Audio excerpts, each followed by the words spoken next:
Hello everyone. I, 26F, live in a small town with a lot of family. Aunts, uncles, cousins, grandparents, basically everyone related to me lives here. My sister Lilia, 28F, married her husband Sean, 31M, last year. I don't know him very well, but I don't have a problem with him either. Every other weekend, my mom will host a party type thing for the whole family. There's food, decorations, music, etc. Everyone has a blast. A few months ago, my sister started acting kind of strange at these parties. Her husband isn't a very social person from what I can tell. He usually stands off to the side, sometimes without food. Lilia started making comments, usually to our immediate family, but sometimes to anyone who'll listen, about how Sean thinks the decorations look tacky or Sean thinks the music is too loud. At first it was basically harmless, but the comments got worse and worse. She started saying things like that outside of family parties, too. The weekend before last, she made small talk for a while before saying, Sean doesn't look like he's having a good time. I don't think he likes the food very much. I can't really blame him, we don't usually eat at low-class restaurants like yours. Her comments always pissed me off, but this pushed me pretty hard. My mom works really hard to make delicious food for these parties. She's a chef at Olive Garden. I guess my mom could tell I was getting upset, so she pulled me aside and told me not say anything to Lilia, that it wasn't a big, stuff like that. I respected her wishes, even though I really wanted to stand up for her. Last week, Lilia called and said Sean's best friend is getting married. I'm a wedding planner, and she wants me to plan the wedding. I said sure. This weekend, Sean's best friend and his fiancée had a joint bachelor and bachelorette party. Lilia is a bridesmaid. She invited me to come along so I could meet the bride and groom, and probably officially become their wedding planner. When I arrived at the club, Lilia immediately grabbed my wrist and pulled me to the bathroom. She said, Sean isn't happy. No one will take you seriously as a wedding planner if you dress like a slut. You embarrassed him, and now, the groom, will blame him for recommending a shitty planner. I had enough of her at that point. It felt like she was just using Sean as an excuse to voice her own opinions. I said, if Sean thinks I'm a shitty wedding planner for dressing normally for a damn club, he can get, the groom, a new wedding planner. I walked out and went home. Ada? Update 1, October 24, 2024. Okay, here's the update. Thank you everyone for your great comments and advice. I ended up inviting Sean and Lilia out to lunch. Lilia was still a little upset that I had dressed like a slut at the club, but mostly things went fine. Before we left, I asked Sean if he thought my outfit at the club was inappropriate. He said no. I asked if thought my mother's cooking was bad. He said no again, this time he looked more confused. Before I could ask him about another comment, Lilia grabbed his arm and pulled him up. She said they had to go. Sean looked even more confused and told Lilia he wanted to hear what I was going to ask next. She looked visibly angry, and after I asked him if he thought the decorations were tacky, Lilia said, if you're not coming, I'm leaving without you. She ran to the car before either of us could stop her. Sean was really confused now and asked why I thought he didn't like the food, etc. I told him the whole story of how Lilia was telling me and my immediate family he was saying rude things. He looked completely shocked now. He said he never said any of those things, and that he thinks the parties are wonderful. He explained he's just a little antisocial and gets nervous around people he doesn't know well, which I totally get. He apologized if anything he did was offensive, but I said there was no need for an apology. I gave him a ride home. Lilia took off with their car. When we got there, my sister's car wasn't in the driveway. I went to my mom's house next to drop off some stuff I had for her in the car. When I got there, Lilia's car was parked outside. She was sitting at the dining table crying, and my mom was doing her best to comfort her. When my sister saw me, she started crying even harder. I sat down and waited until she could calm down. When she finally did, I gently asked why she was saying all those things. Lilia said, I don't know. To make you hate him, I guess. My mom asked why she wanted us to hate him. She kept replying to our questions with I don't knows before admitting the truth. She said she'd been feeling jealous since our brother Eric got married. She felt like he was getting all the attention, especially when his wife announced her pregnancy. She also said Eric was always the golden child growing up, and she wanted people to notice her just this once. I never thought he was the golden child. In fact, Lilia seemed to be favored over him, but maybe I was too wrapped up in my own stuff to notice. My sister decided to stir up some drama to get the attention back on her. She used Sean, because no one in the family knew him very well and it was easy because he doesn't interact with a lot of people. She claims she wanted the attention so badly, even if it was negative. She wanted to see how far we'd let her go before one of us snapped. After a long talk, she promised never to do anything like this again, and admitted she mostly did all this out of resentment toward Eric for always stealing the spotlight. My mom promised to pay more attention to her, and she apologized if she ever made Lilia feel like Eric was better than her. We all hugged it out. Earlier tonight, Lilia called me and said she and Sean were going to try couples therapy, and she was going to get individual therapy for herself. I said I was happy for her and she can come to me if she ever needs anything. I guess that's it. I'll update again if anything else happens. Comments where Op has replied, Commenter 1. Dang. Personally, I would never trust Lilia with anything ever again, especially because she craved attention so much she didn't care if it made her partner, a man she supposedly loves, into the bad guy. What's stopping her from doing that to any one of you if she could do that to the man she made vows with? My mom promised to pay more attention to her, and she apologized if she ever made Lilia feel like Eric was better than her. I don't really like this response, to be honest. Lilia straight up admitted she wanted people to hate Sean for no reason, and she gets rewarded with love and more attention. Oop, my mom has stage 4 cancer, and we don't know how much longer she'll be here. I completely understand wanting this all to just be over and cherishing the time she has left with her daughter. But in a different situation, I 100% agree that this wouldn't be a great response. Commenter 2, is Lilia the middle child? Oop, no, she's the oldest. Eric is the middle child. Commenter 3, honestly Op, if I were you I'd give your sister some LC space. Because she's acted horribly to all of you and at her poor husband's expense. All because she didn't have enough attention. She needs help and you need to stay away from her for a bit. She's just drama at this point. You can still be there for your mom while keeping low contact with your sister. Stop making excuses for her. Oop, I would, but I think a lot of this was caused by mom's declining health. I want to be there for all of my family if the worst were to happen. My mom wants all of to be there for her as a family. If I went low contact, it would really hurt my mom and cause other damage to the family. I also think this is just Lilia's way of dealing with the grief of possibly losing our mom. It doesn't excuse her behavior, of course, but I can't go low contact now when she needs me. Update 2, October 25, 2024. Hi again. I wanted to give a mini update and answer some questions I've seen in the comments. I am 26, Eric is 27, and Lilia is 28. I didn't end up planning Sean's best friend's wedding. I found out the wedding is in 2 weeks, and they were scrambling to put everything together, confirm everything, even book some things last minute. So no, I didn't take that job. I am not trying to justify Lilia's actions in any way. I agree that she really needs therapy. I'm just trying to help people understand why I'm not going no contact with her. First, there's our mom. If I personally wanted to cut contact with her, our mom has cancer. She wants us to be together as a family for her, and I respect that. Also, I would love someone who's cut off a family member to comment and explain how it all went. Especially someone who lives in the same town as a lot of family. My hunch is, it's not easy. I probably should have put this in the original post, but I'm saying it now. My father died when I was 19 in a bad car crash. Lilia was really close to him. My sister has been my best friend since I was born. That's not something I want to throw away over one incident. Yes, it was wrong. Yes, I am angry at her. Yes, it will take a long time for me to trust her again, but I still love her. She's done so much for me, punched someone who was bullying me in the face, worked double shifts to help with my tuition, never once left my side when I suspected my ex was stalking me. And that's just to name a few. I don't think she's a terrible person. I think she screwed up out of fear for our mom and the trauma of losing our dad.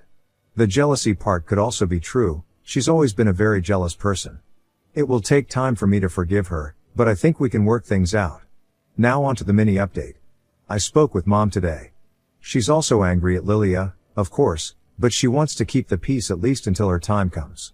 She said conspiratorially at the next party, Sean's going to pull a Lilia set on her. Half joking, though it would be funny if it really happens. I spoke to Sean too.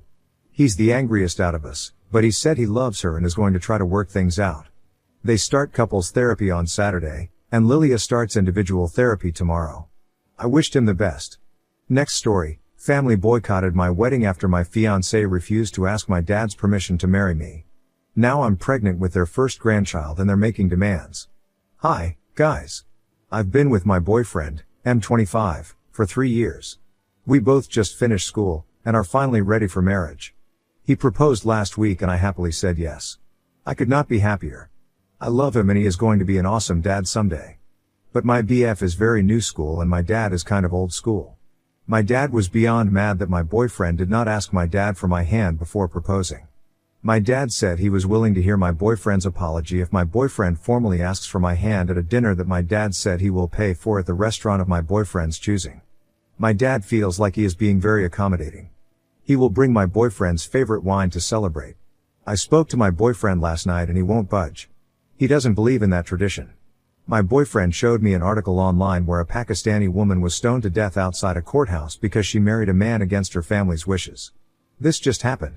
My boyfriend, who witnessed his father be abusive/possessive with his mom as a child, has always felt strongly that women are not property. He thinks the tradition of asking for her hand is repulsive. His point is that he's met my whole family and gotten to know them. He says they have always known his intentions and he never made it secret that he was in love with me and wanted to marry me and have children. He feels he was done enough to announce his intentions and all of them seem to approve of him. He says that at this point he only needs my approval to marry him and nobody else's. So yesterday my mom told me that my dad, who is not even speaking to me because I won't set my foot down with my boyfriend, is calling the whole family and telling them to not attend my wedding. My mom says that my boyfriend is the one treating me like property by not letting me have a say in his decision to not observe a tradition that my two older sisters' husbands observed. I told my mother that I understand where my boyfriend is coming from and that I have decided to do away with the tradition of him asking for my hand. So my mother is obviously mad and said that I should be ready for serious consequences. I asked her what and she would not say. But from talking to my sister, she said that they would blackball us from all family gatherings. My two sisters and my mom have told me my boyfriend is being selfish. The wedding is set for August 9th. I'm worried that nobody in my family will attend my wedding. Edit, I'm getting some comments about my boyfriend asking for my parents' blessing instead of permission, or hand. I just can't see the difference. There might be one, but I don't see it. Is there a big difference? Comments where Op has replied, "Oop, thanks for the congrats and comment. I was just thinking as I read some comments here. One comment said that my parents should not have staged the boycott either way. So maybe the boycott signals something more than just my father wanting to be included in some way. I don't know. I'm now worried that the boycott and calling all my relatives signals more controlling issues that my dad has that I never noticed before. My two older sisters had no problems with their wedding because they did everything the way my dad liked. So, I'm scared now that maybe my boyfriend is right, that it's not just a tradition." Tilda, deleted, my dad feels like he is being very accommodating. No, both he and your mother are being controlling. And they are attempting to make you choose between your fiancé and them. Choose your fiancé, otherwise you're setting precedent for this type of behavior/interference for the rest of your marriage. Oop, this is what I'm afraid of. My fiancé and I don't practice Catholic religion like my family does. So I wonder what will happen when my kids aren't baptized and all that. Update. The wedding went on as planned. My parents stuck to their guns and boycotted. One of my two sisters attended and is now happily blacklisted from our family. Nobody else from my entire family showed up, including my two brothers. The wedding was a little unconventional. My sister walked my husband down the aisle and then his sister walked me down the aisle. I wanted this because my sil actually introduced us and helped me get my first date with him. There was no question about who gives away the bride or even about objections. It was normal other than that. There has been no contact between me and my family, other than my one sister. My mother has made it a point to send me a card every time that they have a family gathering for holidays or birthdays at their house to let me know that my father says I'm not invited. I get one almost every month. I don't even read them anymore, I just toss them. I don't know why they keep sending them because I've made no effort to contact them and I live over 3 hours away, so it's not like I will run into them by accident. The reason I came back to post this here is because some people here made a prediction that came true, that they would come crawling back when we had children. I am now expecting our first child, a girl. Smile. She will be the first grandchild for my parents. My parents found out about the pregnancy a few months ago through a family friend. They didn't waste any time in making demands, not requests, demands. My boyfriend and I are not religious, but I had a Catholic upbringing. I don't practice at all by choice. My mother called me back in April telling me that my father wanted our daughter's middle name to be his mother's first name. I said no. My father was listening in on speaker, so I went ahead and told them that they were officially uninvited from all birthdays, graduations, and any other important dates in her life. My father called me half an hour later crying and begging me to come stay with them for the birth so my mother could care for me. I said no. He also said that he had already made arrangements for his priest could baptize her at his church, but that I needed to agree to naming her after his mother if I wanted this to happen. He said he'd already planned a big celebration for the birth and the baptism that he was paying for. I said no to all of it. He went from meekly trying to sweet talk me to raising his voice at me, and I hung up. He called a couple of more times to apologize for losing his temper and again begged me to reconsider giving birth at a hospital near them so they could visit us. He denied having any knowledge of my mother sending me cards to uninvite us to any family functions, and even said that he specifically asked her to invite us, but he was told I declined every time. He lets my mom do the dirty work so he can later hide behind her and deny he had any knowledge. He's done this since I was a little girl. He does this every time he wants to drop the hammer on somebody but be the good cop also. He'll never change. He denied having any knowledge of why anybody in the family missed my wedding. I told him our daughter would not be baptized, or Catholic at all, no offense to Catholics. I told him he was too manipulative and controlling and I didn't want my daughter exposed to that. He's too toxic and just venomous. Coincidentally, the day and for several days after that phone call I got tons of calls and emails from my brothers, their wives, my sister, and all my aunts. They all wanted to apologize for missing my wedding, and all had specific excuses, and wanted to make plans to be there for my daughter's birth. I banned them all from her life until she's old enough to decide for herself to let them in. My husband was a little surprised and not sure about banning everybody forever. He's more leaning towards supervised visits if they want to drive to us. My dad has been calling him like crazy, but we are a united front. My husband is deferring to me but giving me ideas as to how I can give a little if I decide to. But with my family there's no giving a little. They want it all. For now, they're all banned. I will reconsider when the youngest of our children turns 18. Smile. For now my dad will have to settle for sucking up to my husband while I stick to my guns. Unlike him, I don't mind owning my decisions even if it means I'm bad cop. I'm not ready to give up a relatively drama-free, stress-free life to allow my dad and all his sheep back into our lives. Comments where Op has replied, downvoted commenter, he should have just done such a small task and asked, like to make peace, geez, I mean really pushing your family away for such a stupid reason. On their side and yours. Oop, but that's the thing. After that one small task they would want to name my daughter, another small task, then they would ask I go have the baby near them, another small task, then have her baptized by their priest, then they pick her school, then they make life decisions for her like they tried with me and my siblings, all small tasks. Oop replying to a downvoted comment that things have gone too far and to make amends for their daughter. I guess I would tell you that not everything fits in the oversimplification in your comment. My daughter will be better off without a full family of manipulative, controlling, and abusive people, or people who condone such behavior.